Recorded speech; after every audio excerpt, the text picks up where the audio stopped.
Hola, buenas tardes. Acá estamos una vez más tratando de avanzar con esto de enseñar a través de medios digitales sin presencialidad. La experiencia yo creo que viene siendo buena. Ustedes podrían comentar por ahí en algún lado cómo la están viendo, cuestionar, criticar, apoyar y aplaudir, lo que ustedes quieran, tirar bengalas. La distancia nos pone en no poder preguntar, en no poder percibir esto tan claramente, entonces por ahí está bueno que ustedes de algún modo lo transmitan. Así como yo tuve, o los docentes tuvimos que inventar la forma de llegar a ustedes, traten de inventar ustedes las formas de llegar a nosotros, por dudas, consultas, problemas, o simplemente por una cuestión de transmitir su pensamiento, lo que sienten, cómo les está yendo. De hecho, un poco lo hacemos en los talleres, pero eh, uno siente la ausencia acá en el corazón, la distancia que hay, aunque no nos conozcamos frente a frente, de pronto es algo que uno construye, afecto y sentimiento detrás de esta cosa de compartir tanto esfuerzo de ustedes y nuestro para que esto funcione. Bien, seguimos adelante con el año académico y abandonamos el tema estructura rigurosamente para hablar de un tema que está vinculado a... Perdone que está muy alto el volumen, entonces... eh, un tema que no se desvincula de los anteriores, es distinto, pero arrastra. Ya consideramos cuando empezamos a hablar de estos temas que tienen en la mochila cargado todos los contenidos previos, ¿no? Que se baja la persiana y lo que se vio había una frontera que lo separa de lo que vemos ahora. No, no hay fronteras en este nivel de conocimiento. Seguimos avanzando en el año e integrando contenidos que han sido anticipados en la primera parte del año. Lo que comenzamos a ver hoy es rigurosamente sistemas constructivos. De ellos, que hay dos, vamos a ver uno que es concretamente este. Sistemas constructivos por vía seca. Lo que da para hablar 1000 horas, después se hacen largos los teóricos y yo no entiendo por qué, pero me parece que es muy válido hablar de estas cosas. ¿Por qué acá se construye en vía seca si nunca se construyó en vía seca? Recorran sus ciudades, recorran la ciudad de Córdoba, recorran el país prácticamente y no hay casi construcciones por vía seca, salvo construcciones de muy mala calidad y casi precarias, o en algunas regiones muy puntuales, donde sí se construyó en el sur, en algunas zonas del sur. Y ahora, diría, de los años 90, hubo una primera oleada de cambio cultural en cuanto a consumir sistemas constructivos por vía seca para viviendas de calidad. Y estos últimos años se ha afianzado aún más. Hay mucho royalty, mucha marca y patente, sobre todo yankee, que ha invadido el mercado con sistemas constructivos que ustedes lo conocerán como el steel frame, que están buenísimos, al fin y al cabo. Hasta hace 20 años la opción era vía húmeda, que es el otro sistema constructivo. Hoy tenemos las dos opciones y con una diversidad y variedad de componentes muy grande, lo que permite realmente tener una cintura muy buena para tomar decisiones y usar un sistema u otro según nosotros analicemos y creamos conveniente. Hace 30 años yo diría que era prácticamente imposible, porque si bien uno podía conocer o haber viajado al exterior y tener eh, profundo conocimiento del sistema, acá no se conseguían los insumos. Hoy se están consiguiendo todos, son fabricados en Argentina, hay mucha gente capacitada, muchas empresas que proveen los insumos, la capacitación de la mano de obra, la capacitación de los arquitectos, entonces sí o sí tenemos que empezar a verlo. Así que, bueno, ahí vamos. Sistemas constructivos por vía seca para pequeñas luces. Yo no puedo no hacer alguna payasada cuando empiezo o cuando estoy al medio o cuando estoy terminando. Esto es solo para asustarlo. Lo que vamos a ver son este tipo de cosas. No la cucha de Bobby, que también la pueden hacer, pero no hace falta un sistema constructivo tan elaborado y complicado como este, porque el requerimiento es mínimo para Bobby. Eh, ¿Por qué dice pequeñas luces? Porque estamos hablando de luces normales de una vivienda, 3, 4, 5 metros, quizás un poquitito más en algún caso muy particular, pero no estamos hablando de construir por vía seca el cerramiento completo de una pileta ni un estadio de fútbol, de básquet o lo que sea, que sí los hay de madera. Entonces nos quedamos en lo que llamamos, en este caso, pequeñas luces, porque es para viviendas básicamente. Eh, bueno, acá tienen tres fotos. La primera de la izquierda es de un sistema constructivo y las otras dos son de otro sistema constructivo por vía seca. Ustedes dirán cuál es la diferencia, ya lo iremos viendo a lo largo de la clase. Bien, antes de avanzar vamos a hablar de qué es un sistema constructivo. El sistema constructivo, recuerden, ya lo planteamos en clases anteriores, es un conjunto de materiales y componentes que de alguna manera se vinculan entre sí para dar espacio, cabida o constituir de alguna manera lo que llamamos la obra de arquitectura. Hay materiales y hay componentes, hay tecnologías, hay mano de obra específica, hay herramientas, hay accesorios que hacen a que esos materiales y componentes ensamblados constituyan la obra de arquitectura. Claro que no es lo mismo todo ese elenco de cosas que yo enuncié acá que en Alemania o acá que en Haití. Cada lugar tiene, más allá de los insumos que pueden ser transportados, tiene mano de obra, disponibilidad de energía, de recursos tecnológicos, de equipamiento, de maquinaria, muy distintos según la situación socioeconómica y el desarrollo de cada país.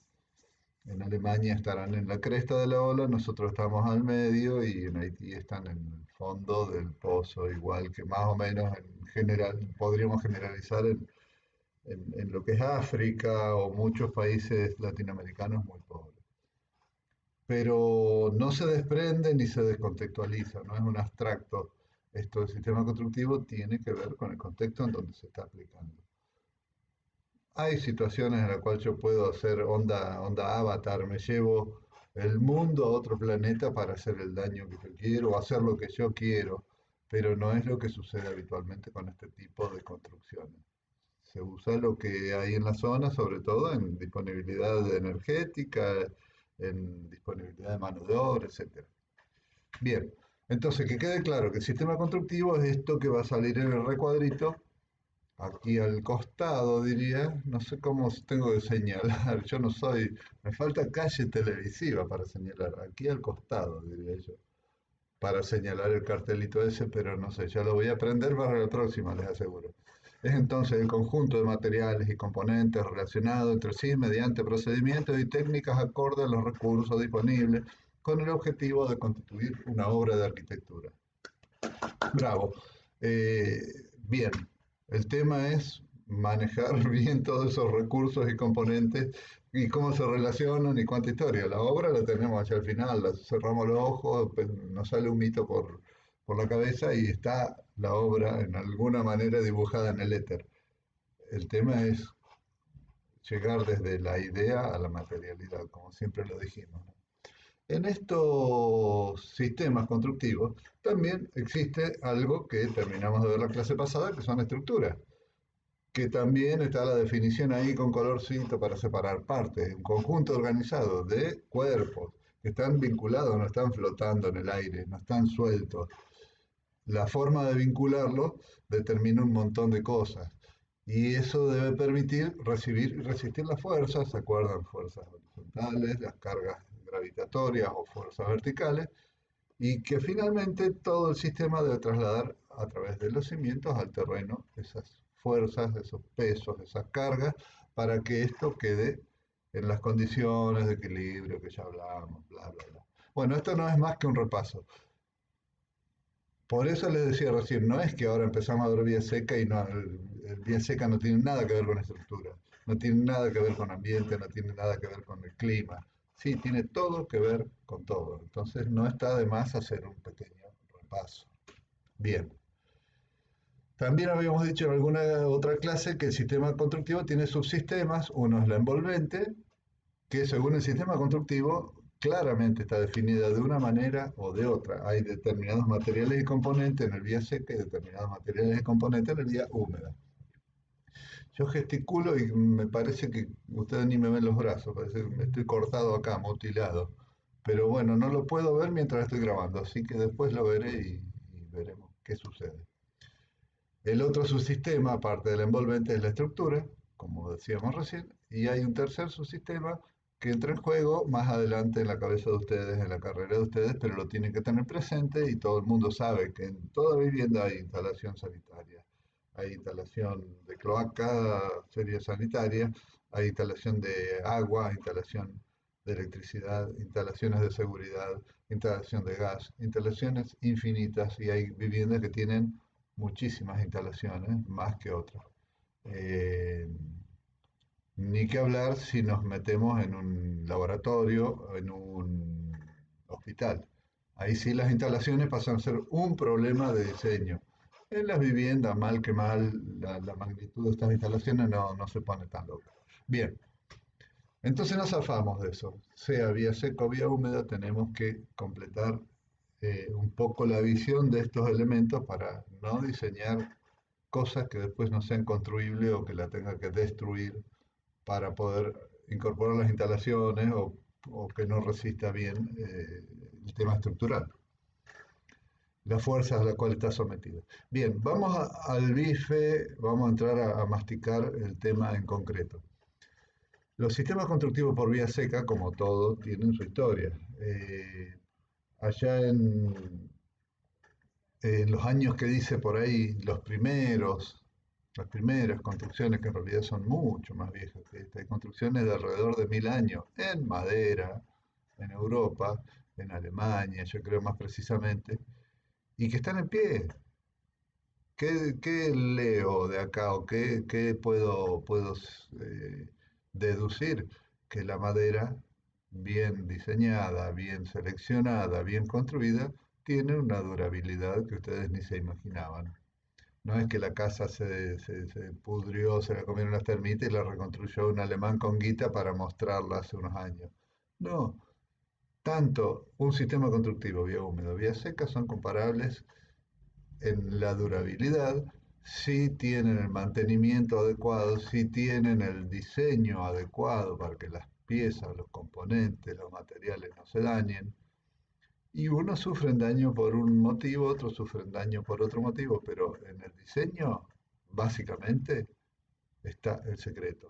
La calidad de los materiales obviamente cuenta, pero un mal diseño arruina la vida útil de cualquier obra de arquitectura si no está contemplando la durabilidad específica de los materiales que uno elige. Entonces, bueno, me voy y piso la banquina cada ratito. El sistema de pilar y viga era el sistema primitivo que se usaba muy antes de la revolución industrial, diría. ¿Qué pasó con la revolución industrial? Aparecieron las máquinas, esas máquinas gigantes, con poleas, a vapor, con cangilones movidos por un arroyo que arrastraban un eje gigante, pero más allá de toda la complejidad y lo tosco que era todo, aparecieron las máquinas para cortar madera, grandes sierras, que en vez de tener que cortarla con una hachuela, con un machetito y darle forma más o menos, que era lo que se hacía hasta esa época, hasta los años 1800, aparecieron las sierras, entonces se cortaba el tronco del árbol, una máquina lo fraccionaba en tablas, tablones, tirantes, distintas medidas de madera que ustedes ya conocen afortunadamente, y empezó a evolucionar el sistema, porque de tener grandes postes cuadrados, toscos, brutos, pesados, difíciles de trasladar, porque acuérdense que no era que solo eh, no había máquinas, tampoco había camiones, no había vehículos para trasladar las cosas, trasladar, como decía la flaca esta, Ter, Traer desde Finlandia los pinos para hacer un techo de una iglesia en el Mediterráneo era tremendamente jodido. Entonces, todo cambió a partir de la aparición de la máquina, de la movilidad de objetos, de poder transportar y toda esa historia. Y ahí empezó a aparecer el Ballon Frame, que es el sistema constructivo que está expresado con un dibujo muy viejo en el medio, entre los tres, de los tres dibujitos del medio, donde ya había secciones más reducidas, eran maquinadas industrialmente, pero el sistema era con muy buena voluntad, un sistema que costaba mucho trabajo producirlo. Se construía en la obra, había que parar madera por madera, fíjense que las maderas verticales ahí tienen 2 pisos de altura, era todo un tema complicadito hasta que alguien dijo, pero qué pescado que somos, racionalicemos esto, pongámosle un toque de Ford, el fabricante de autos, hagamos de esto un producto más industrial, más fabricable en taller, así puede estar lloviendo afuera, puede estar nevando, puede haber viento, puedo hacer lo que sea, yo estoy bajo techo en una fábrica de partes, componentes de la vivienda y después las ensamblo. Y ahí nació el Platform Framing o sistema plataforma. Vieron qué bien que lo pronuncio, diría Don Adelmo, en inglés. Sistema continuo es el que llamamos balloon framing habitualmente y sistema plataforma es este platform framing.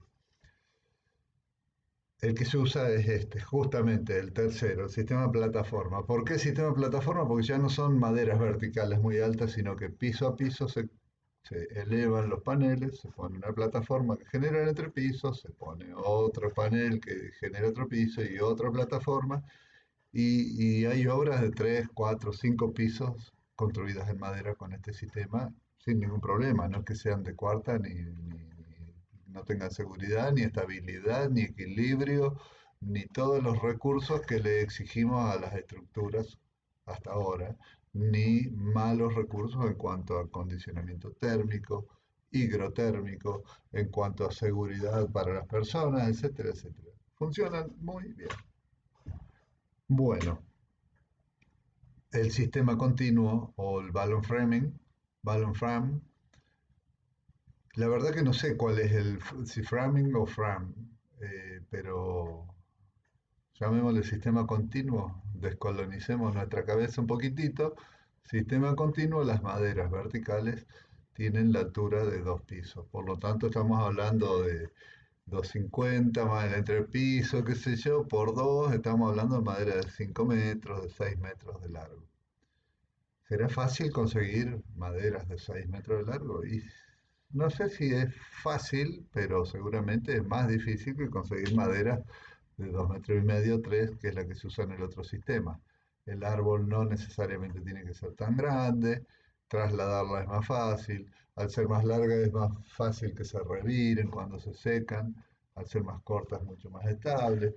Un montón de beneficios trae esta evolución al sistema plataforma. Eh, el sistema continuo se fabricaba, como les decía al comienzo, se fabricaba en la obra, entonces aparecían, por eso ven en las películas yankee, que son los que siempre construyen con esto, porque lo heredaron de los ingleses, lo heredaron del norte de Europa, diría básicamente.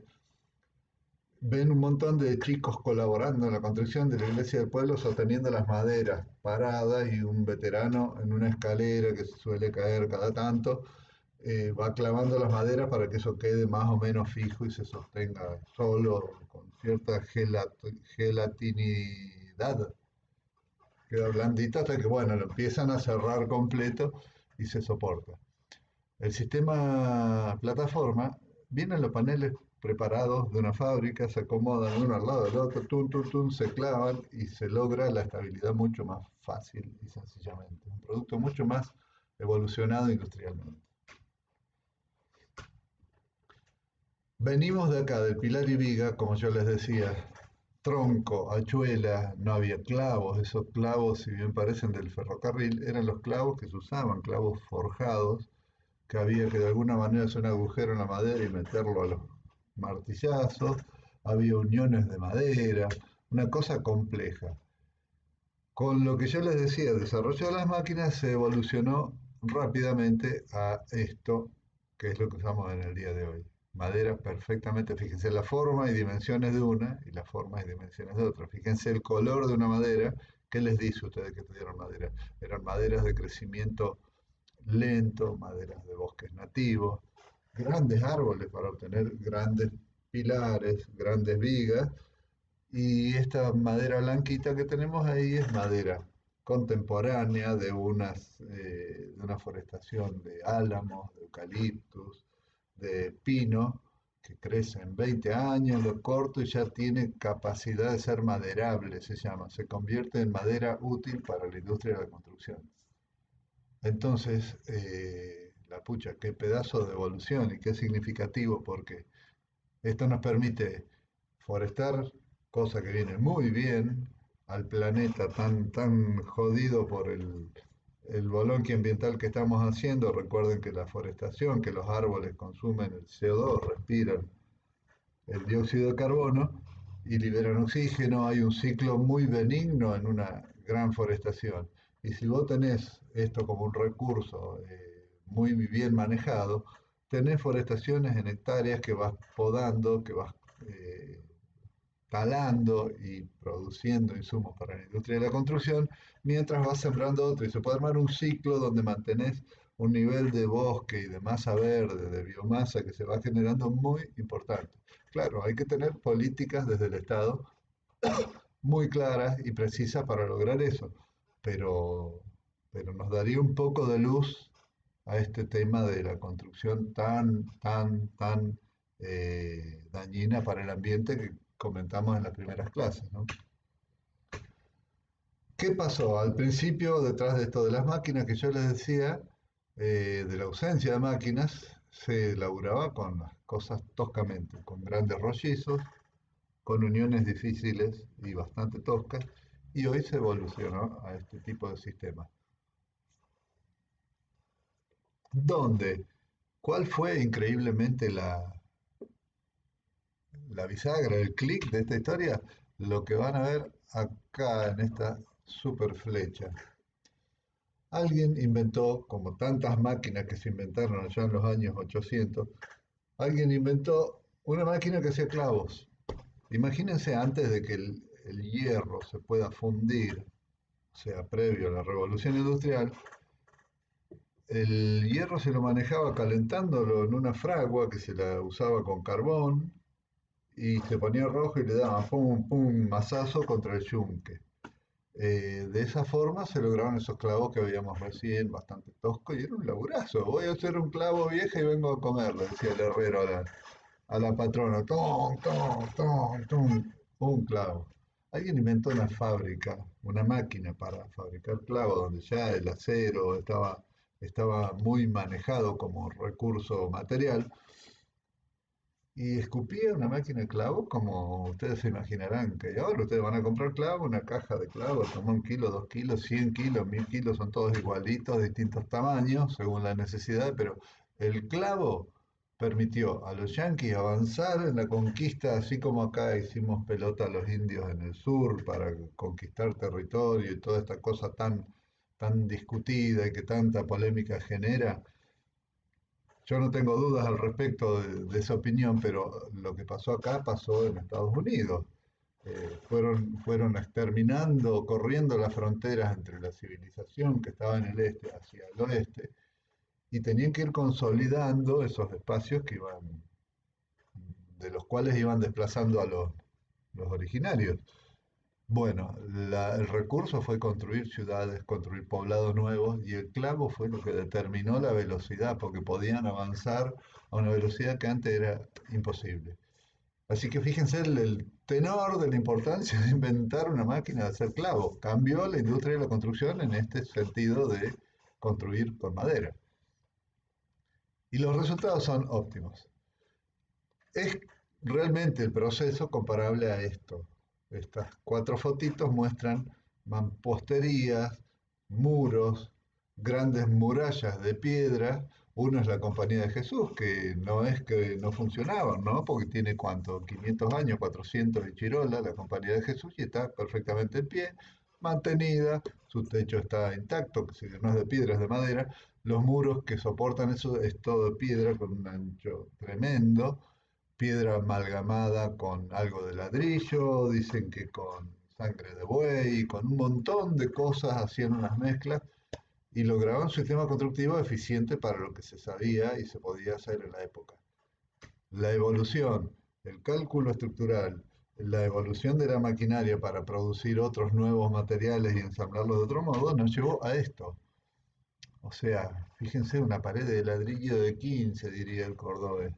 Es más que suficiente para soportar una estructura de un techo liviano y encima después aparecen, como se ve en la fotito de arriba, aparecen los encadenados que le dan una capacidad que antes no tenían los muros de ladrillo. Entonces todo se fue optimizando en cuanto a utilización de recursos y mejorando su calidad para los distintos requerimientos. Ya nadie podría hacerse una casa a lo antiguo. Se hace una pared de ladrillo, en todo caso, de bloque, de cualquier elemento propio de los sistemas actuales, y se la reviste con piedra, simulando una pared parecida a esta que hay abajo, porque nadie hace su casa con unas paredes así, porque ocupan superficie, ocupan mano de obra, y ni siquiera están permitidas por una cuestión estructural hoy en día. Sí que digamos que la tecnología impactó seriamente en ambos sistemas constructivos. Yo lo voy comparando porque ustedes van a conocer mucho de este sistema constructivo vía húmeda en la facultad. El vía seca cae un poco en el tarro de los recuerdos. Debido a este fenómeno que se ha consolidado tanto y se está consolidando el mercado de construcción por vía seca, ustedes quizás, yo creo que en segundo año, algunas materias están haciendo están haciendo proyectos por vía seca. Como alternativa, no sé si los obligan o es una de las variables que pueden resolver ustedes, pero verdaderamente lo que domina en la carrera de arquitectura por esta historia que yo decía recién, que somos constructores por vía húmeda históricamente, es este sistema constructivo. Bien, bueno, ¿de dónde hacia dónde? Veamos, el primer sistema, el sistema continuo, es esto que yo les decía recién. Fíjense ahí unos cortes, unos detallitos. Son grandes maderas, muy largas, se paraban, se le ponían una especie de riendas clavadas así sencillamente, se sujetaban las vigas del techo clavadas en las mismas maderas verticales, tum, y bueno, era toda una complicación porque era armarlo in situ. Era una situación compleja. El sistema plataforma evolucionó a esto, donde fíjense en el despiece que hay en negro, ¿no? En la fotito, como desde la estructura inferior, la plataforma base del piso puede ser de madera, que puede venir prearmada de fábrica, se ponen los paneles laterales, se pone el entrepiso, se ponen los paneles que no vienen todo el cuadro, ¿no? Vienen en paneles de 2 metros, 2 metros 50, 3 metros según el módulo, y después que se arman los paneles con su divisorio interior y todo, ¡tum! Se asientan las cabreadas, que también vienen prearmadas de fábrica, y se arma el volumen completo con una estabilidad inusitada, increíble desde casi cero. Ven que en la foto hay unas diagonales por ahí tiradas, eso tiene que ver con darle estabilidad provisoriamente, después esas son reemplazadas por otros materiales que ya iremos viendo. Eh, la evolución ha sido muy grande y nadie volvería a construir con el sistema continuo, solo sistema plataforma. No sé si hay alguien que lo haya puesto en práctica alguna vez, si hay alguien vivo, ya quedó obsoleto. Entonces, el sistema que se utiliza es este. Y bueno, y tiene un par de detallitos y se ven un par de cosas de cómo va resultando esto, que uno ve un montón de palitos inicialmente y acá ya en las dos fotos centrales estamos viendo que se lo empieza a revestir. Hay que perder el prejuicio de que las construcciones de madera son construcciones de cuarta.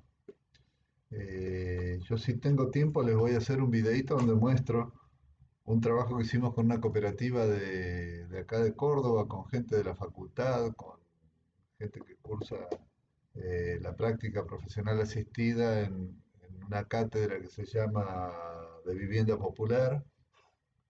Y yo estaba haciendo un trabajo de extensión con esta gente donde hicimos una vivienda de este tipo y capacitamos a la gente para poder eh, darle laburo con eso, que vendan esas viviendas. Realmente se puede hacer perfectamente. La condición que yo le planteé cuando hicimos contacto la primera vez, que vamos a hacer una vivienda que sea tan digna, porque era para sectores sociales bajos, ¿no? Que sea tan digna en las cuestiones térmicas como la mejor vivienda por vía húmeda, a las que estamos acostumbrados. Una vivienda que tenga buenas aislaciones térmicas, que tenga buen diseño de abertura, que funcione bien térmicamente, porque uno está acostumbrado a que te venden, claro, muy barato, casitas de estas, donde adentro no podés existir después. Ponen una maderita finita así por fuera, una placa de yeso por dentro, en medio nada, viene un viento fuerte y bambolea todo, se cae, se rompe, en verano no hay forma de vivir por más que metas 200 aire acondicionado. Entonces, insisto, se pueden hacer cosas de muy buena calidad con esto. De hecho, el 93, 95% de todas las viviendas en el hemisferio norte de América, sería Estados Unidos, Canadá, el norte de Europa se construyen de esta manera, con madera o con acero galvanizado, pero con este sistema constructivo que es exactamente el mismo, más allá de el elemento estructural que utilicemos, que sea acero o madera, digo. Bien, los componentes del sistema plataforma, las fundaciones. ¿Qué son las fundaciones? Son el elemento que, la interfaz entre lo que yo voy a habitar, lo que voy a construir para habitar en su interior y el suelo. En este caso el suelo es muy desnivelado, muy irregular. Si yo mal no recuerdo, en esta zona había nieve en alguna fotografía. Entonces tengo que hacer esa interfaz entre el piso, no solo por una cuestión estructural, sino para nivelar, para lograr apoyar y asentar en algo en condiciones la vivienda. Esas son las fundaciones. En un terreno mucho más plano hay otro tipo de fundaciones adecuadas que es mucho más sencillo con esto. Acá yo creo, inclusive, fíjense que hay un par de cocheras ahí abajo, pero todo eso que está en celeste en este caso es lo que llamamos toda la estructura de fundación, probablemente sea de hormigón y se banca perfectamente el encuentro con el suelo. De la línea celeste para arriba es el sistema plataforma. Entonces, ¿qué hace esta gente? Pone plataforma 1, lo pintado con celeste de la planta baja, arma los paneles, los para, plataforma 2, arma el resto de paneles de la planta alta e instala el techo. A medida que va avanzando, diagonaliza esto que es un esqueleto que no tiene demasiada resistencia a las fuerzas horizontales, y entonces les digo, les tira esas diagonales para darle estabilidad a todo, y esas diagonales después o van a quedar ocultas o van a ser reemplazadas por otro elemento que le va a dar la capacidad de resistir a las fuerzas horizontales. Entonces, distinguimos acá, ya vimos las fundaciones, vimos las capas de las plataformas de entrepiso y de base, y ahora vemos los paneles. Y después se coloca el techo, como yo les decía. Entonces es muy loco, pero es un sistema constructivo muchísimo más racional que el vía húmeda. Ahora mucha gente se está dando cuenta, los cabezones que somos los italianos y los españoles, que estamos acostumbrados a pegar ladrillo y a amontonar cosas, y se hace la pared y después se ve que se levantó la pared y está hermosa, viene el plomero y le da pum, pum, para pasar los caños de agua, y después viene el gasista y pasa los caños de gas, y después viene el electricista y pasa los caños de electricidad. Y me pasó ahora con el dueño de una casa que estamos haciendo, el tipo dice, pero tan bonito que estaba antes de que vengan los instaladores, hicieron pelota toda la casa, y es cierto. Entonces eso de racional, de industrial, no tiene nada, y es prácticamente imposible alterar eso en los sistemas constructivos por vía húmeda. Uno tiene que ponerse a pensar mucho o hacer mucho desarrollo de planos para, en caso de ladrillo cerámico, poder poner los caños de electricidad en la junta y que el albañil haga un laburo conjunto con el instalador, cosa difícil. Y entonces puede racionalizar un poco, pero si no es de loco. En cambio en esto, que es todo como mucho más hueco y sutil, es mucho más eh, programable, mucho más posible decir, por este lugar yo dejo en el parante vertical un agujerito así o cada 20 centímetros otro agujerito y alguna historia y meto después la cañería. Y si no meto la cañería, ese agujerito ya está y queda tapado y desaparece. Y tengo la versatilidad de poder elegir por qué agujerito voy a pasar los caños y eso no debilita la estructura, implica no romper, no es que va el instalador con un serrucho cortando madera para embutir los caños, o con un amolador, en caso de que sea steel frame de perfiles de acero, para cortar los perfiles y meter los caños, porque debilita todo y se cae. No, por el espacio entre el revestimiento interior y exterior, hacen circular todas las instalaciones. Entonces hay mucho menos deterioro, mucho menos hacer prolijo para romperlo, para volver a poner los caños y después taparlo con los revoques. Bien, un poco de detalle de cómo se construye esto. Entramado vertical o paneles. Los paneles están formados con montantes solera de 2x4 o 2x6. 2x4, hablamos de pulgadas siempre, son 5 centímetros por 10 centímetros o 5 centímetros por 15 centímetros. Las distancias, ya vamos a ver el detalle, entre la distancia D, que está en el detallito de abajo, entre las montantes, que son los elementos verticales, o pie derecho, le pueden llamar también, eh, varían entre 40 a 60 centímetros. Después, como les decía, vamos a ver en función de qué se toma esa decisión. Y estas dos fotos que yo puse al costado las puse para que vean una cosa. Esto es estructural también, no es un sistema para hacer una cascarita que aguanta mientras no haya viento. Es un sistema estructural. Y fíjense en la foto de arriba cómo los elementos que cubren el techo es como una cabreada aparentemente. No es una foto demasiado beneficiada por la historia, pero los elementos que cubren la luz están apoyados sobre los pies derechos, las montantes del panel de allá del fondo. Ven que coinciden.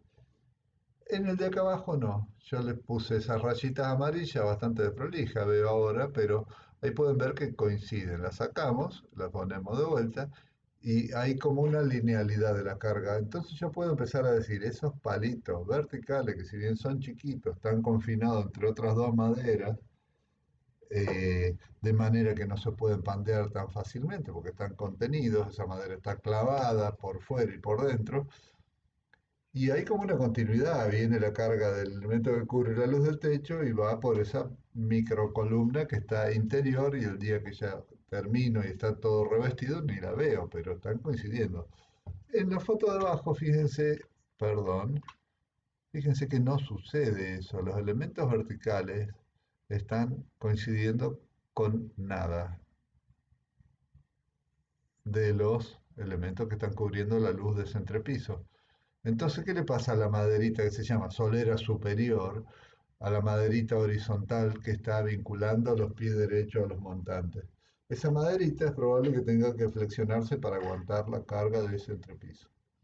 Y eso genera una situación de solicitaciones a un esfuerzo de esa solera superior que no son adecuadas ni está calculada para eso. Eso es un mal diseño. Y eso es una foto de una revista como tantas. Entonces, con esto digo lo que siempre digo, por más que lo vean en una foto y diga el folleto y esté firmado por el Papa o por quien sea, dejemos la religión de lado, por la marca más reconocida y prestigiosa del mundo, ustedes tienen que saber leer estas cosas que están mal para avivarse y no repetir lo que dice la foto. No sé si me entienden. Entonces, vamos a ir revisando que esto está mal y está bien lo que decíamos de la fotito de arriba. Bien, también, fíjense, ahí hay un D en el piso, que es la distancia de los dos elementos verticales. Ese D aparece en el entrepiso. ¿Por qué? Porque ya las montantes, los elementos verticales, así como los horizontales del techo debían coincidir con los verticales del panel, los verticales del panel está muy bueno estructuralmente que coincidan con los horizontales del entrepiso, sea del entrepiso, sea de la plataforma de la base, de manera que el plano que conforma un machimbre, un aglomerado que se llama piso, como ustedes sabrán, no trabaja la flexión recibiendo la carga vertical de una montante, sino que asiente sobre la viga. Acá viene la montante y acá está la viga. Entonces, ese módulo D empieza a invadir, es como una trama mágica en tres dimensiones que nos condiciona todas las decisiones de diseño de una buena obra bien proyectada con steel frame, que es esto que ven ustedes en la foto arriba, de acero galvanizado o con madera. La coordinación modular, que es un concepto que significa esto de tomar un módulo y poder repetirlo hasta infinito, de manera que las cargas se desplacen a través de él y las placas de cierre después que tapan todos los elementos que van dentro del panel no tengan que ser cortadas para ajustarlas y todo, sino que entren todas las placas completitas y sin tiempo ni desperdicio de cortarlas, es lo que se llama coordinación modular y lo que hace exitoso a estos sistemas. Los racionaliza un montón, los hace un producto casi industrial. Bien, SD también aparecería ahí, de manera que esos elementos en celeste del dibujito coincidan con las montantes. Fíjense, en la foto se ve claramente que están coincidiendo. Si bien está chanfleadita la foto, eso se ve que está coincidiendo. Las dimensiones ahí las tienen. Evidentemente esto no es a la manchancha, son dimensiones muy genéricas y depende de qué vayan a construir, de cuántos pisos, de qué tamaños, qué alturas, en qué región geográfica. No es lo mismo construir en Santa Fe por este medio donde el viento más grande tiene 20 kilómetros por hora, yo creo, que en, no sé, en Río Grande, en la Patagonia, donde el viento de 100 kilómetros por hora es casi cotidiano. Entonces, son indicaciones gruesas, después hay un cálculo, como en todo, por detrás para definir eso. Bien, así como en la obra yo llego y el albañil está haciendo una pared y llega un momento, tiene que hacer una abertura y la parte de abajo de la abertura se llama alféizar o antepecho y la parte de arriba se llama dintel y lo que sobresale de una columnita se llama mocheta y cada cosa tiene su nombre que ustedes todavía no lo saben, pero suena mucho más que esto, que los nombres del sistema constructivo en madera, tienen que empezar a conocer estos nombres. Porque si no van a la obra en un enjambre de maderitas, ¿y cómo le dicen al albañil? Mira, me parece que ese palito que está acostado, que no está parado, sino que está así allá atrás de ese otro, está mal. No, vos tenés que decirle la jamba o el dintel o lo que fuera de esta puerta en este ambiente está jodido. Fíjate que hay un error, que está mal, que está deteriorada la madera, que está mal clavada. Pero hablar de objetos concretos, eso es un lenguaje técnico y ustedes tienen que empezar a manejarse con eso. Por ejemplo, algo importantísimo, la solera basal. No sé por qué se llama solera, pero las maderas horizontales que contienen a su vez los elementos verticales se llaman solera. ¿Y por qué basal? Porque es la pieza más importante de la construcción, diría, en cuanto al diseño. El diseño adecuado para la durabilidad, me refiero. Porque si esa solera basal, vos la haces con una madera de cuarta, dejas que el agua de lluvia la moje, que cuando la patrona baldee un poco en el interior o se le derrame un vaso de agua, regó las plantas o el Bobby de la primera foto levanta la patita para ispar, diría el santiagueño, para hacer pi y se moja esa madera, cuando se pudre esa madera, Cuando se arruina esa madera, queda la casa prácticamente en el aire. Bueno, el secreto del buen diseño pasa por tener en claro esas cosas. Esa solera basal se hace muy protegida con alguna cuestión de diseño, como ya veremos, o con una madera especial que resista mucho más que el resto el contacto con la humedad, o con una madera eh, no natural en cuanto a la resistencia del agua, sino tratada con sustancias químicas para que realmente el agua y la humedad no la afecten tanto. Y pasan los muchachos en moto. Eh, Parece una soncera, pero una buena decisión de diseño de hacer esta solera basal bien hecha, sabiendo por qué se hace, determina la durabilidad. Bueno, y ahí están todos los nombres, ustedes saben leer perfectamente, vayan viéndolo, no es un tema que le vamos a tomar en el parcial a ver qué es el muchacho, como dice ahí, pero que es un cornijal, pero vayan leyéndolo para que no se pierdan en este enjambre de madera. Acá está de vuelta, quizás un poco más clarito. Hay elementos en comunes con la vía húmeda, como el dintel, por ejemplo. Las jambas que se veían recién son los laterales de los marcos, los laterales verticales de los marcos de las puertas. Se les llama jamba, una puerta, un marco de chapa o de madera, son las jambas. Acá se les llama jamba a los elementos verticales que después van a recibir el marco de la puerta. O sea, hay una directa asociación, pero no son exactamente lo mismo. Bien, y si vemos cortes o detalles, tanto en madera como en steel frame, hay toda una especificidad. Yo después creo, les voy a mostrar alguna obra que hice con este sistema de steel frame, y realmente hay todo un lenguaje que es muy loco, porque, claro, la gente que capacita a los instaladores no necesariamente son demasiado profesionales, saben repetir un discursito, bla, bla, entonces no hay mucha explicación. Y yo me reía mucho porque el flaco que laburaba, que sabía un montón, sabía de la técnica de armar una vivienda, pero no sabía nada de estructura, nada de nada. Y discutíamos siempre porque él le llama columna a todo. La columna era una viga, la columna era un elemento vertical, la columna, todo era columna para él. Y claro, me decía, no, que la columna me quedó jodida y qué sé yo, y me hace falta un perfil para la columna.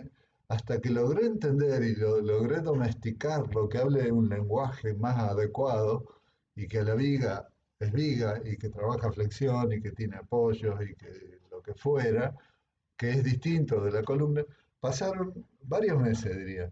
Pero bueno, el flaco al final me agradecía porque empezó a entender un poco la lógica de cómo funciona el sistema. Él lo sabía armar un montón, pero no entendía nada de lo demás. Nadie se lo había enseñado tampoco. Y yo por eso soy medio apasionado en eso, pero porque el lenguaje técnico te habilita a tener precisión y equivocar, a evitar equivocaciones, a no equivocarte. Se me lengua la traba. Bien, la capacidad portante del panel. Hablamos la clase pasada, sí, cuando hablamos de fuerzas horizontales, se mencionó la mampostería, que resiste bien las cargas verticales y que aparecen los encadenados para soportar las fuerzas horizontales y toda esta cosa. Está claro que la mampostería resiste cargas verticales. Estos bichos resisten cargas verticales. ¿Cómo es la cosa? Si son unas maderitas, bueno, hay ciertos secretos que ir conociendo. Estos tabiques, una vez que están cerrados, son portantes, porque arriba de ellos se apoyan todas las estructuras de techo. Pero no es que sea portante, como les decía en algún momento, en cualquier lugar vengo y le apoyo una viga. No, esos palitos resisten cargas y esas cargas tienen que estar distribuidas y son conducidas a través de los palitos hacia abajo y abajo de ese palito debe haber una viga o un tirante que le dé apoyo y cuánta cosa. Lo que tenemos que evitar es la flexión de los elementos que conforman el panel. Entonces, donde arriba en este dibujo a la derecha se ven un montón de flechitas, eso significa que hay una pieza estructural continua sobre el cual está apoyando un piso superior o lo que fuera, y que está distribuyendo las cargas uniformemente, pero que van a ser conducidas por el palito hacia abajo. en el lateral de la ventana, ustedes pueden ver que las flechas negras que llegan al piso son más grandes y los tres palitos cortitos que hay abajo de la ventana no tienen flechitas. ¿Por qué? Porque prácticamente no están trasladando ninguna carga desde arriba hasta el piso porque está el vano, está el hueco de la ventana. Entonces, son paneles portantes, pero no le puedo hacer una losa sobre eso. Todo tiene que responder a una lógica fundamental que hace al sistema integralmente. ¿Cómo hago para resistir las fuerzas horizontales? Comparado con la mampostería, por vía húmeda, esto es absolutamente eficiente, igual o mejor que el otro. El tema es proporcionar los elementos para que esas fuerzas sean canalizadas de alguna manera y no destruyan todo. Imagínense palitos verticales con un palito horizontal superior, un inferior, unidos con clavos. Ya lo vamos a ver en detalle, pero eso tiene clavos. Un clavo de arriba y otro clavo, un poquito cruzado, uno y otro, para que esto no se arranque tan fácil. Lo levanto, esa unión que se logra entre la solera superior o la inferior y el elemento vertical es una auténtica articulación fija que puede girar libremente. No se desplaza porque el clavo no lo deja, pero gira libremente. ¿Se dan cuenta? Entonces, si yo no rigidizo mediante diagonales, como se ven ahí, es casi imposible que eso no se caiga ante una fuerza horizontal, todo para el costado. Y yo dije, con diagonales, como se ve ahí, y realmente no hace falta diagonales materializadas como tales, si yo pienso que, como en la foto de abajo, al panel, a la estructura de panel, soleras y montantes, le clavo un terciado o una placa de aglomerado o de OSB, cualquiera de estas placas que ustedes vieron cuando estudiaron madera, porque esa placa trabaja, y vamos a hacer un poco de escándalo, cuando, así como las diagonales, cuando viene una fuerza horizontal de un lado trabaja una tracción y la otra se afloja, la madera, aunque sea muy delgadita, trabaja como este papel. Yo la tracciono en esta diagonal y se banca la tracción. Y cuando tracciona en este sentido, se banca la tracción. Entonces, ese terciado, esa madera que está clavada a los montantes y a la solera, cuando se quiera deformar, le está dando rigidez. Lo que están haciendo estos dos muchachos es levantando un panel al cual le han clavado este elemento para rigidizarlo. ¿Qué sucede? Según la decisión del director técnico, de la empresa, del constructor, hay veces que los paneles van solitos, sin ningún revestimiento, por lo tanto, deben llevar diagonales. Hay veces que los paneles van con una e inclusive hasta con dos caras revestidas, entonces son absolutamente estables y no hacen falta las diagonales. ¿Se entiende? Esta es una decisión constructiva eh, según cómo lo estén trabajando. Bien, sigamos un ratito más. ¿Cómo son las uniones? Fíjense, ahí hay ejemplos de uniones. Son clavos que, si bien dicen lisos, son mucho mejores los clavos espiralados, y hoy por hoy vienen unos clavos espiralados con un paso muy finito. ¿Qué hace la espiral? Evitar el arranque por desgarro directamente. El clavo liso puede desgarrarse más fácilmente. Esa es la diferencia. Yo diría que no es bueno ponerlos derechitos, sino ponerlos más bien cruzados. Eso tiene que ver con la técnica que cada uno adquiera, ¿no? Y qué otra cosa, no son clavitos así chiquititos. Esto es una virome para que le den escala. No son clavitos así, porque esa madera tiene 5 centímetros. Son clavos de 6 pulgadas en general, o de 5 pulgadas, o sea, clavos largos como estos. Son finitos en proporción a los clavos normales que uno ve, según el largo. Son clavos, diría, esbeltos, pero tienen que agarrar muy bien a las dos maderas, porque están a tope y clavadas desde acá. Entonces, el tema es cómo se hace esto. Y ahí está la, el secreto, digamos. Eso que ven arriba, así como ven en la película de guerra los rollos de bala que tiran los delincuentes estos que están jugando la guerra, eh, vienen los clavos con una cinta, se mete ese rollo en esa máquina que está ahí abajo, que trabaja neumáticamente, hay otras eléctricas, y va clavando, pum, pum, tiene un seguro y vos cuando lo apretás contra la madera, apretás el gatillo y pum, pum, sale el clavo. Y vos ni te enterás firmando unos clavos así de grande, completito en la madera. Esos clavos tienen un estriado muy, muy finito, apenas visible, pero que le dan un anclaje tremendo a la madera. Quienes han trabajado con esto también dicen que es bueno usar la madera no tan seca, porque cuando vos pones el clavo, como tiene mucho alto grado de humedad todavía, ese clavo se oxida y al oxidarse dentro de la madera logra una unión mucho más fuerte que si está el clavo pulidito perfectamente en la madera seca. Habría que verlo, yo creo que es cierto eso y de hecho lo he probado alguna vez. Una vez que se oxida el clavo es casi imposible sacarlo. El tema es el control de ese óxido, ¿no? Pero bueno, se supone que esto está en una construcción donde no se vuelve a mojar, es solo la humedad inicial de la madera.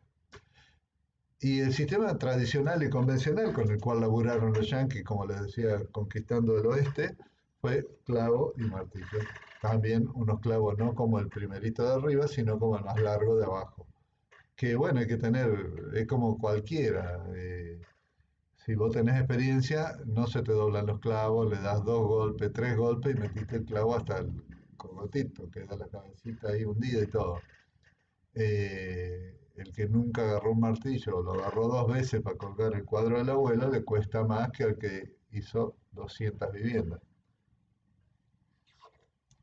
De hecho, los que son viejos clavadores tienen unos cabos de martillo mucho más largos de lo normal, de manera que el momento, hablando de lo que aprendieron de estructura, el revoleo del martillo adquiere mucho más energía y mandan el clavo con 2 golpes, chum, chum, hasta el moño, como les decía. Bien, a la derecha que se ve cómo se unen dos paneles. Viene el panel este en el sentido de las X, este en el sentido de las Y. Esa unión tiene que estar muy bien clavadita. Y claro, ahí si son madera de 5 centímetros ambas, no le pones clavo que salgan para afuera. Ahí se usarán clavos más cortos. Hay que ver el diseño porque quizás sí puedas poner esos clavos largos o quizás no. Pero bueno, esto es un detalle que no le hace a la cuestión. Verdaderamente esta máquina, la clavadora, es eh, muy salvadora. Permite industrializar y acelerar los procesos de una manera fantástica. Pero hay que tener toda una industria montada, caños con alimentados por un compresor, una manguera flexible, tum, tum, tum, tum. Yo creo que hay algunas fotos de ese trabajo que hicimos con la cooperativa que fue justamente armar el taller de montaje de estos paneles con toda la cañería para las clavadoras. Bien, el diseño de vanos. ¿Qué son los vanos? Son los espacios donde van las aberturas. Yo lo aclaro, ustedes algunos lo sabrán, otros no, pero más vale que quede aclarado acá. Entonces, si el vano es pequeño, la carga que recibe de lo que está por arriba se distribuye en dos maderitas chiquititas. Si el vano entra entre dos elementos verticales, entre dos montantes. Si el vano ya tiene dos montantes, como en el dibujito de la izquierda, eh, y interrumpe solo una montante, bueno, la carga que recibirá es más o menos considerable, pero no tan importante. Habrá que ver qué hay por arriba, se estudia un poquitito y listo. Pero cuando ya toma 3 o 4 elementos verticales que los tiene que interrumpir, el dintel empieza a cobrar valor y merece un cálculo finito. Exactamente del mismo modo se procede cuando uno trabaja por vía húmeda.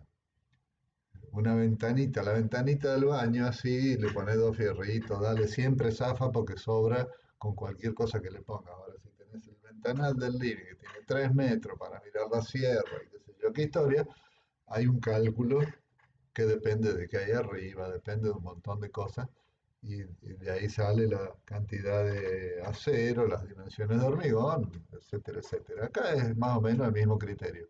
Nada más que tiene la virtud, como se ve en el dibujito arriba, que yo puedo componer piezas con dos maderitas así y dos más arriba, bien clavadas y unidas, logro hacer crecer una pieza de madera para que resista la flexión perfectamente. Claro que tiene que estar bien unidas entre ellas, pero es a puro clavo y martillazo. Eso es lo loco de este sistema. Hay un video que yo creo que está en el blog, lo tendría que buscar, donde aparece un viejo yankee de esto de un vaquero, diría que solo el tipo con clavo, la cartuchera con el martillo y clavos, los clavos en la boca, va, tum, tum, y arma. Se le dobla un clavo con el mismo martillo que tiene la uña, tuc, saca los clavos, no usan ni tenaza. Y una sierra circular de esa eléctrica, trum, trum, para cortar de la medida justa el largo de las piezas, se construye una casa solo el tipo. Y vos decís, qué bárbaro. Y bueno, es así, es mucho más leve que construir por vía húmeda, porque no hay cosas tan pesadas, no hay piezas complejas. Es toda una historia muy loca. Hay que considerarlo y tenerlo en cuenta. Yo creo que es una gran evolución para nosotros arquitectos. Nos puede ayudar a mejorar nuestro trabajo un montonazo. Bueno, ahí hay algún detalle que lo pueden ver ustedes de cómo se conforman los dinteles. La Biblia del que entiende construir en madera pasa un poco por estos puntos. ¿Cómo son los encuentros en esquina? Porque el encuentro en esquina depende de muchas variables, de con qué material voy a revestir, con qué terminación quiero lograr esa esquina, si está expuesta al exterior o no, si está protegida por una galería, si le puede entrar agua o no, un montón de alternativas. Porque yo acuérdense, debo mantener un módulo tum, tum, tum, que se repita, debo mantener las placas que van en el interior, tratando de evitar cortes y desperdicios, porque no solo es desperdicio de material, sino desperdicio de tiempo para lograrlo. Y como se ve en los tres elementos acá a la derecha, yo la placa de revestimiento, tanto interior como exterior, le tengo que dar en la esquina un espacio para apoyarlo y poder clavarlo y darle terminación. Si no considero eso, se me complica la historia. Entonces, por eso aparecen, ven, si se fijan en la solución 2, yo señalo como si me estuvieran viendo. En la solución 2, la del medio, aparece una tercera maderita en el panel que acá está en vertical para darle sujeción a las dos placas de yeso interior, que si no quedarían sin clavarse. Bueno, todo eso es realmente descubrir cómo se analizan y se resuelven esos detalles, es todo un encanto, diría. Es parte del diseño, parte del buen diseño. Lo mismo los encuentros en T. Claramente yo tengo una pared exterior y sale la pared del dormitorio. No es casa de gitano lo único que se construye acá, que hacen un ambiente grande y tiran los plumones y viven ahí desparramados adentro. Hay divisiones, por lo tanto hay encuentros necesarios. Yo no puedo poner un encuentro de un tabique contra otro sin tener estudiado qué hay adentro del tabique contra el cual apoyo, porque debo sujetarlos, debo vincularlos y debo poder revestir perfectamente ambas caras de ese tabique. Entonces también los manuales de construcción en vía seca hablan un montón de estas cosas. La elección del módulo estructural. Esto lleva tiempo, la verdad. Y como dice ahí, depende del material, básicamente a esta altura, que se utiliza para el revestimiento, sea exterior o interior. Las placas de Durlock, de yeso, que se utilizan para las terminaciones interiores, casi dominantemente en nuestro mercado, tienen esas medidas que están ahí. 1,20 por 2,40 o 1,20 por, yo creo que viene por 2,50 también. ¿Qué dice el fabricante de Durlock? Que deben estar apoyadas cada 40 centímetros. Si vos la pones, porque si es de 1,20 podría poner cada 60. Yo diría, qué inteligente, este flaco se avivó, se ahorra uno cada dos. Pero claro, como es delgadita, vos te apoyas, pones un mueble, lo que sea, y eso se revira, porque son delgadas, tienen 9 milímetros. Entonces, 9 u 11, hay dos medidas según el uso que tenga. Entonces, el fabricante recomienda cada 40 y se va a hacer cargo si tiene un inconveniente. Entonces, lo que nos está condicionando es eso. Entonces, yo trabajo modulando cada 40, vengo, 2,40 es la altura mínima según reglamentos de construcción en general en casi todo el país. Entonces yo armo la estructura y vengo con la placa entera, queda a la mitad de un perfil la placa, acá queda espacio para apoyar la otra placa, no corto ni un centímetro ni le tengo que sacar filito con una cuchilla, pongo la placa entera, una, dos, y otra vez queda al medio del próximo montante. Entonces, ¿no? De piso a techo 240 menos el cielo raso, más un poquitito así que lo subo de abajo para que si hay humedad en el piso no se moje el yeso y se hinche y se arruine. Entonces con 242, 245 que yo le dé de altura entre el piso, la estructura del piso y la estructura del techo, meto la placa entera. Toda esa racionalidad está en la cabeza de ustedes, arquitectos. Pero hay que saber de dónde viene. Entonces, si yo decido hacer una casa prototípica, una que va a ser de madera, no de steel frame, que no la voy a revestir en yeso, que lo voy a hacer yo con mi cuñado y mi hijo en la sierra, eh, que va a ser una sola, y la voy a revestir con machimbre de adentro y con machimbre de afuera. El machimbre son tablas que vienen de distintos largos, y siempre hay desperdicio, nunca son homogéneos los largos. Entonces yo puedo decir, bueno, lo hago de 37, porque a mí se me ocurre, me dio la locura, el módulo entre elementos verticales. O lo hago de 45, o lo hago de lo que se me ocurre. Si lo hago muy grande, obviamente corre el riesgo de que se deforme mucho. Si lo hago muy chiquitito, estoy gastando madera al cohete. Entonces, pongamos 35. Bueno, ahí no hay problema. Yo acomodo todo 35, diseño cada 35, pongo el machimbre, lo voy clavando y voy resolviendo el cierre. Pero si compro un producto modulado de fábrica, aglomerado que tiene esa misma medida, Durlock, placa de super cemento, super boar o asbesto cemento que tienen esas medidas, sería muy gil que se me ocurra laburar con 35 porque voy a cortar tiritas así verticales que no sirven para nada, no se pueden después reciclar, las pego una con otra con cinta y las uso. No, eso se tira a la basura.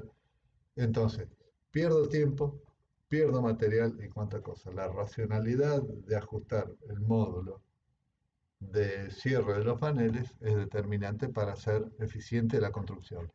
Y ese módulo después, como les decía antes, toma el piso, porque el piso ya no va a ser de Durlock, obviamente no camina arriba de eso, pero sí va a ser una placa de OSB, por ejemplo, de un aglomerado que tiene esa misma medida, entonces el módulo me coincide. ¡Oh, calamidad! Y en el techo lo mismo, y así voy viendo que la cosa cierra y de afuera le pongo superboard y bueno, tiene la misma medida. Entonces me empieza a cerrar la cosa con los productos comerciales. Y esa es la inteligencia que deben adquirir ustedes. Que parece una soncera, pero es complicado, porque cuando yo voy con un módulo en el sentido de las X y me encuentro con los módulos de los que vienen en el sentido de las Y, y en el medio no puedo hacer una columna donde se unen los dos paneles, porque no existe ese concepto de una columna en este sistema constructivo, salvo que haya, como en la vía húmeda, un elemento, un pórtico, una pieza especial, pero en general no hay columnas, hay montantes que se encuentran. Entonces tengo que modificar o las de la X o las de la Y en el punto de encuentro para que el módulo se siga manteniendo. No sé si se entiende, pero cuando se pongan a rayar, que hagan un proyectito como en el trabajo ahora de fin de año, en nuestra materia, ya van a renegar con eso un montón. Y bueno, y también como toda construcción tiene fundaciones, ya lo vimos antes, y hay un montón de formas. Estas viviendas pueden estar sobre pilares, con un envigado principal, secundario, puede tener aislación térmica o no, según el clima donde estén, o puede estar con un cimiento corrido, que es el cimiento común. Guarda que ese dibujo no necesariamente está bien, es un ejemplo, yo lo levanté para ponerlo como ejemplo. Sobre ese cimiento se puede hacer un murito bajo, 40, 50, 60 centímetros. Como veíamos en esa construcción de recién que estaban pintados de celeste, el cimiento nivelaba todo para darle pie a la primera plataforma. Ese cimiento era corrido. O puede haber pilares de hormigón y vigas de hormigón sobre la cual se asiente toda la cosa de madera o de perfil de acero galvanizado. Entonces hay uniones entre los pilares y las vigas, toda una serie de detalles que eso, por suerte, como es un producto mucho más industrial, hay 1 millón de manuales. Yo después les dejo algunos links para que curioseen y no se pelen los ojos buscando, pero si buscan van a encontrar cosas hermosas y muy completas. Y bueno, esto sería como una pasadita por una secuencia. Se hacen los cimientos con unos pilares, se ponen las vigas primarias, secundarias, se arma el entramado de piso y se ponen las placas acá a la derecha de algún aglomerado para darle transitabilidad y como base inicial para después poner otras cosas y terminar quizás con un cerámico, con un piso plástico, con un parquet, con un entablonado, con diversos tipos de pisos posibles. En la foto del medio abajo, fíjense que aparecen unos elementos que están como exagerados. Esto es un dibujo que hizo alguien que no sabía demasiado, me parece, pero ¿qué pasa? Esas vigas son muy delgaditas, capaz que son de 1 pulgada, o sea, 2,5 centímetros por 6, que respetan el módulo también. Y como son tan delgaditas, pueden llegar a sufrir cierto pandeo lateral, por un lado, o deformación si quedan un tiempo sin que se le pongan las placas arriba y como revirarse de costado. Entonces se le ponen esas maderitas clavadas que le dan estabilidad dimensional hasta tanto se termine de construir esto completamente. ¿Se entiende? Bien, detalles, simplemente podrán estudiar toda la vida y seguirán descubriendo detalles. Uno de los secretos de diseño es el apoyo en el cimiento o cómo se encuentra la madera que le llamábamos solera basal en algún momento antes, cómo se encuentra con el apoyo. Porque en ese lugar está la patrona que riega las plantas y entra agüita, o el perro, como decíamos, cuántas cosas. Entonces, entre el hormigón y la maderita que ven acá en el dibujo de la derecha, entra agua, esa agua humedece y si estamos en una zona donde llueve mucho, esa humedad permanece siempre. La madera cuando está en el agua o húmeda es mucho más fácil que se pudra, como que es un producto orgánico, es mucho más palatable, mucho más agradable para que se la manchen los bichos, es mucho más posible que esa humedad empiece a acumular tierrita y que termine una semillita y que crezca un palán palán u otra plantita. Entonces el tema es que eso va destruyendo la calidad mecánica de ese material.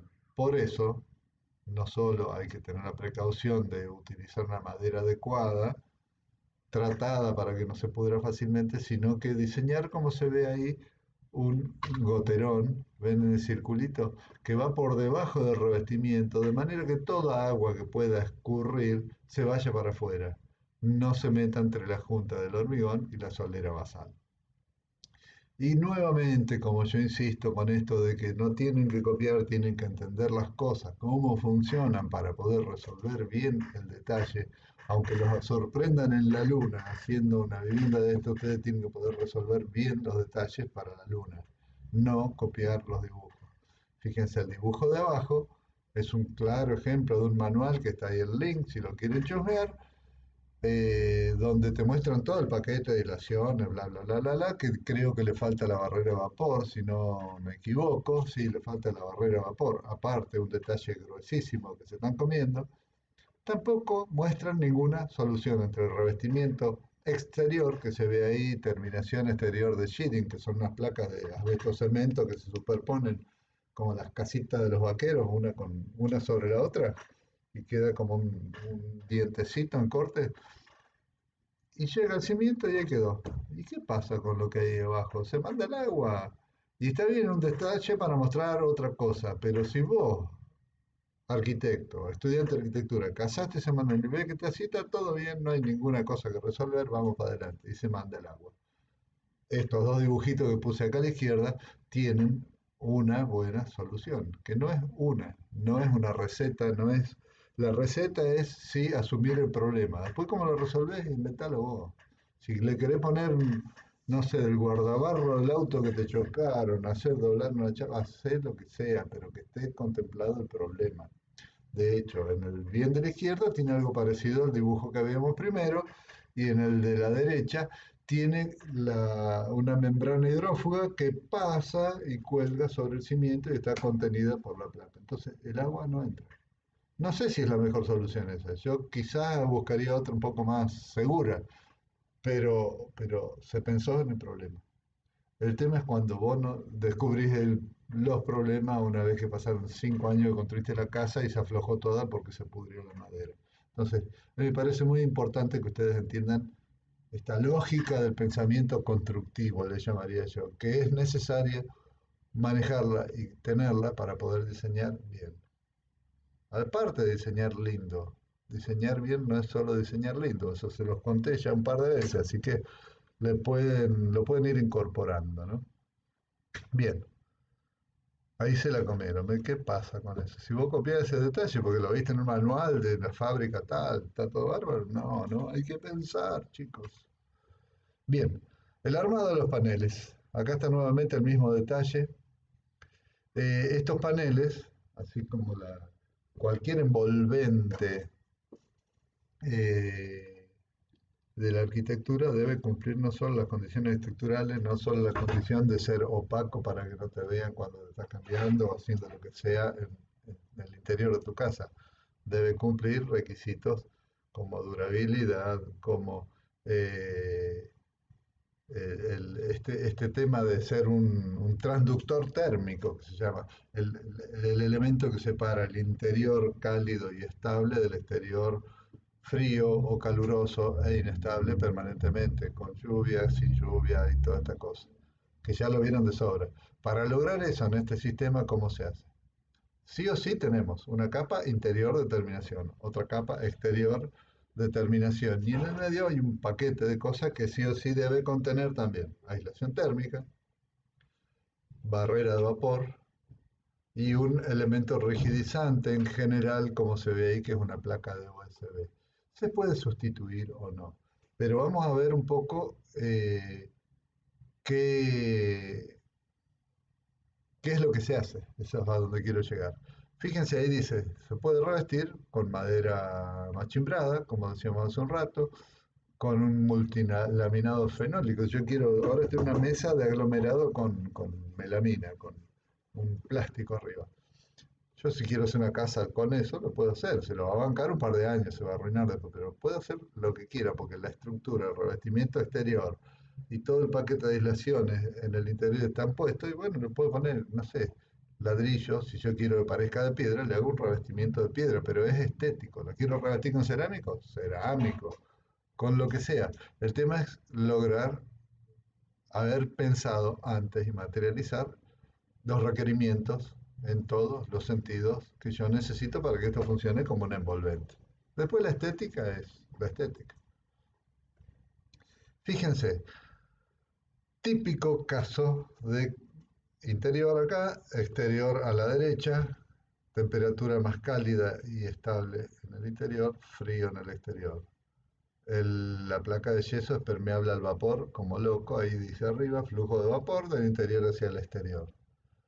Cuando ese vapor, si se mancharon la barrera de vapor, que ustedes ya saben perfectamente qué es y dónde va,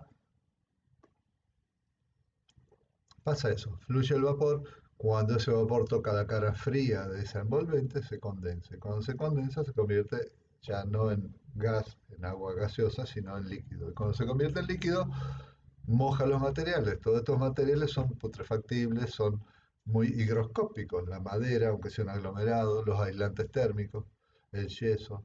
Entonces se armó la podrida. Aparte, el agua desciende por gravedad, ahí Newton actúa como sabe actuar y moja la solera inferior. Si es de acero galvanizado, se la banca unos añitos, pero el acero galvanizado, mojado con la tierrita y el polvito y toda esa historia, en unos años también se pudre, se oxida y se deteriora absolutamente. No es acero inoxidable. Y la madera ni les cuento. Entonces, si esto sucede en este sistema constructivo, es mucho más veloz el deterioro constructivo, estructural, que en la vía húmeda. Entonces lo que hay que hacer, fíjense la diferencia entre esta foto, una capa, dos, tres, cuatro, cinco, con la cosa bien hecha son una, dos, tres, cuatro, cinco, seis. Aparece esa barrera de vapor que dice ahí, que simplemente puede ser un film de polietileno. En el paquete de cosas que están poniendo, ese film de polietileno realmente es una porquería, no sale nada, no existe como precio, como costo, ni de mano de obra ni de material. Pero no hay que manchárselo. y en muchos detalles no lo ponen. No sé por qué. Bueno, es que hay gente que no sabe, hace dibujos, hace manuales, porque le tiran unos mangos para hacer eso, pero no hay una revisión técnica precisa. Entonces, no se coman el cubanito sin dulce de leche. Póngale dulce de leche que se disfrute más y van a evitar problemas. Bien, estos están bien resueltos y este está bien resuelto, pero el anterior no tenía para nada barrera a vapor, este que yo decía que estaba mal el encuentro con el piso. Bien, cuando yo construyo varios niveles, resulta que estos son clavitos y puede suceder que la planta alta, fíjense acá a la derecha abajo, la fotito esa, estamos en como una planta baja de vía húmeda elevada, un piso alto y otro piso más arriba y puede haber otro piso. Yo he visto alguna vez viajando edificios de veras de 4 o 5 pisos de estos hoteles que hay en la ruta en Estados Unidos, todo de madera. Echa el viento y la parte de arriba va a tender a querer levantarse, a volarse.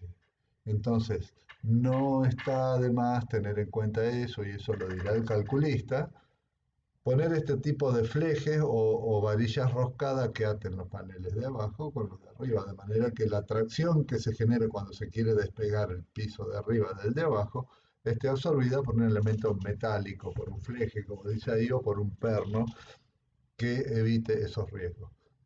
Detalle, así como estos hay miles, ya iremos viendo. Igual en las cubiertas de techo, todo un detallerío, yo tengo que lograr meter el cielo raso suspendido, tengo que lograr meter la chapa o la teja, y tengo que meter la aislación térmica, la barrera de vapor, y por ahí meter algunos conductos de aire acondicionado, de calefacción, de distintas cosas. Entonces, cada solución tiene su vueltita. El tema es que ustedes sepan qué debe tener como condición mínima y de qué problemas empezar a protegernos y a tener en cuenta. Esto es una gran industria, entonces detrás de toda gran industria hay mucho desarrollo industrial. Los diseñadores industriales que también aprenden en la facu se dedican a hacer este tipo de cosas, a diseñar accesorios para este tipo de uniones. Que estos parecen, yo no sé si se consiguen en Córdoba, confieso, pero algunos sí, pero el nivel de desarrollo de detalle en donde se construye mucho con madera es alucinante. Todos estos herrajes son fantásticos. Sé que en Europa existen unos tipos de herrajes que quedan entre viga de techo y el muro u otra viga donde apoya esta.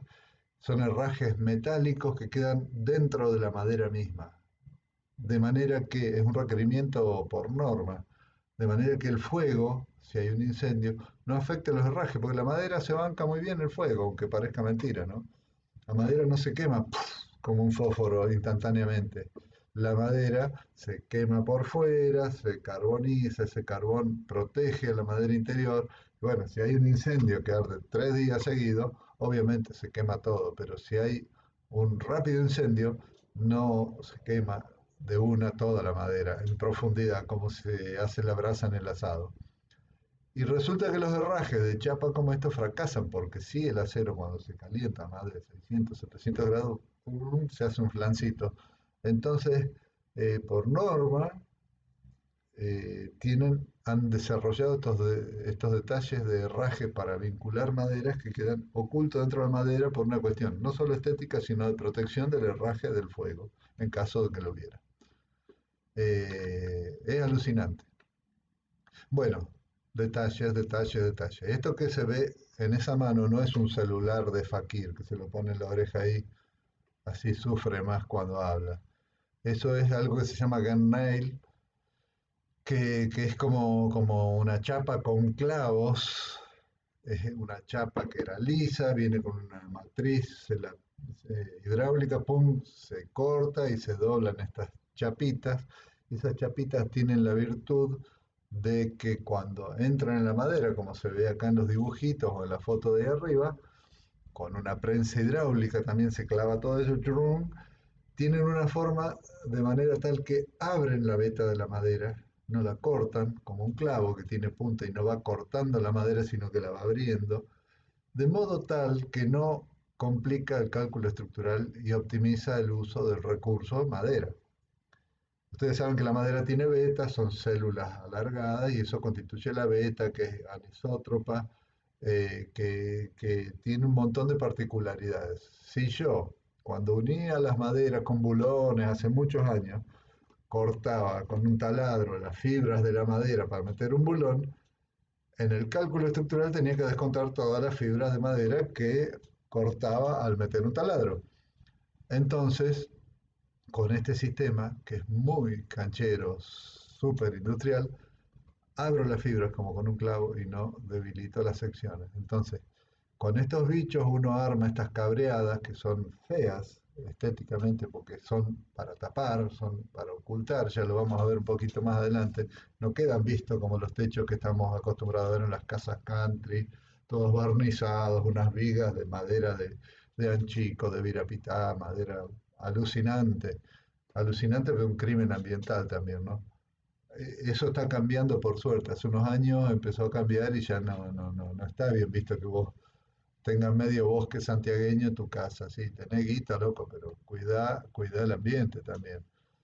De modo tal que estas cabreadas no se muestran, quedan ocultas. ¿Qué hace el operario que fabrica las cabreadas? En un taller. Tiene pintado en un mesón la forma de la cabreada, busca la madera que la tiene estibada con un numerito, con un código de color, las pone en su lugar, le pone la placa de Garnail, que también su tamaño tiene que ver con el cálculo. Estas placas hay chiquititas, más grandes, grandotas. Pone las maderas, le pone la placa y va con una prensa, golpea y las clava y arma la cabreada. Y el tipo no sabe nada, no sabe ni qué está haciendo. Pero copia, es como armar un rompecabezas una, dos, tres, cinco veces. Eso es industrializar un proceso. Esa cabreada capaz que se banca 5, 6, 7 metros y tenés un operario que no tiene que ser súper responsable para hacer bien las cosas. No, él sabe que pone el rompecabezas, pone la cosa, la golpea y queda armada la cabreada.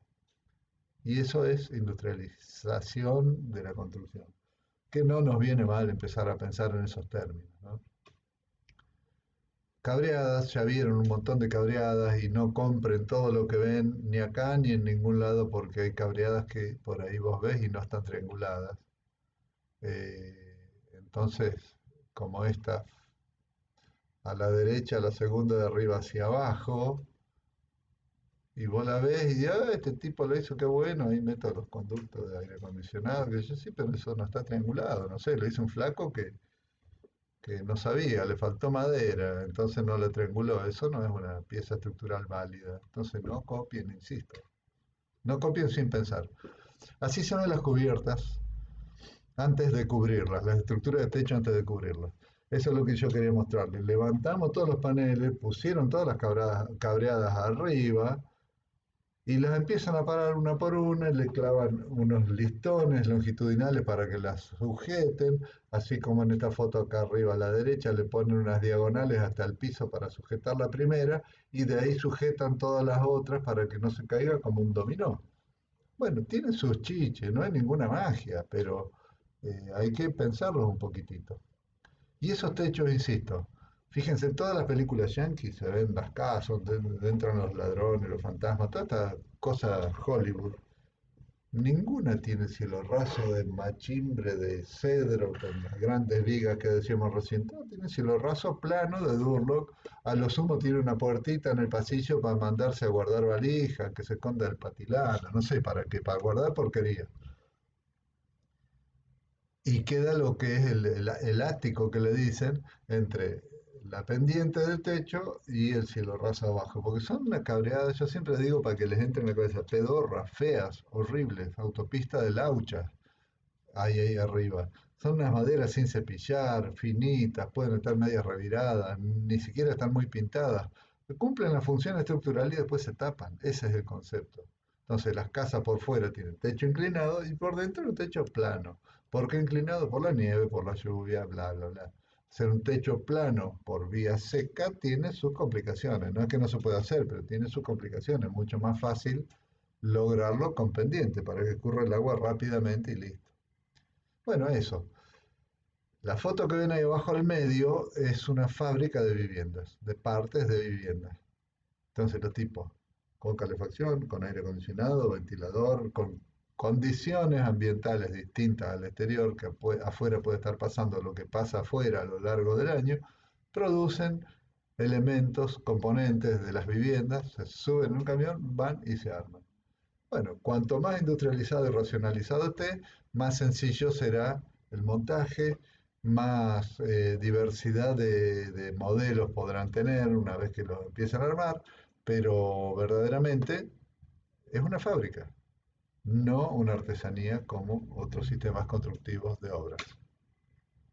Bien, y esta es una secuencia que hice hace muchos años con el SketchUp para que vean, se hacen los cimientos, los pilares, vigas principales, vigas secundarias, el machimbre del piso, acuérdense el módulo este, es múltiplo del módulo del otro probablemente, el machimbre tapa ese módulo, pero yo lo sé, entonces arriba de esto pongo los paneles, que los voy poniendo obviamente con diagonales para que no se caigan, empiezo a montarlos y cada montante, cada elemento vertical coincide, machimbre de por medio, con un elemento estructural, en este sentido o en el otro sentido, ahí se puede ver un poquitito.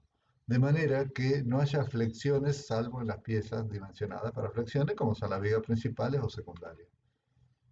Armo todo, una vez que lo armo, ven que hay unas diagonales para que eso quede rígido, con la clavadora, pum, pum, pum, pum, le doy rosca, empiezo a poner el tímpano del extremo que tiene, a ver, esto no es una cabreada, le dije tímpano y no tiene ninguna triangulación porque lo que me debe permitir eso es seguir con el revestimiento hacia arriba, el exterior y el interior si fuera necesario, pero el exterior al menos, y está apoyado continuamente sobre los paneles, entonces no trabaja flexión, pero sí debo copiar la forma de las cabreadas que vienen posteriormente. Un encuentro de esquina sobre el machimbre, entonces las que están en el sentido del machimbre apoyan cada montante en cada viguita que hay abajo, las que están en el sentido transversal al machimbre apoyan continuamente todos los elementos verticales en la viga que va por ahí abajo. Ven que está medio transparente para que se entienda eso. Eso es la coordinación modular. Parece muy fácil, pero no es ninguna huevada. Revisto con machimbre, ahí me queda la punta del machimbre, extremo de la madera muy absorbedor de agua, entonces debo resolverlo. Aparece un goterón ahí abajo del machimbre. Empiezo con el revestimiento interior, con todo el contenido de los paneles, diría.